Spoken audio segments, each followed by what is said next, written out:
ang reyna at hari ng Pogo walang iba kundi si Bangag Jr. at ang kanyang asawang Adictos Benedictos. Sa picture na ito mga palangga, okay, nasa gitna, ahas. Ito, dito. So kung makikita ninyo, si Liza Tanas ay nasa gitna po siya.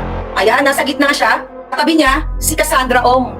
Okay? Na pinangalanan dyan sa Senate and sa Congress na hearing na kung saan paulit-ulit na siya daw ay may-ari ng part owner o kasabwat dyan sa illegal na Pogo sa Pora. Okay? So dito sa litratong ito, para patunayan nyo sa buong mundo, sa buong Pilipinas, kung sino talaga ang hari at reyna ng illegal na Pogo.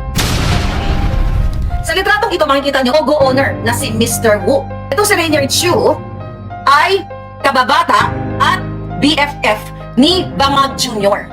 Ano ang kanyang role? Siya ay taga-ayos ng Pogo Ops gamit ang law office ni Liza Tanas.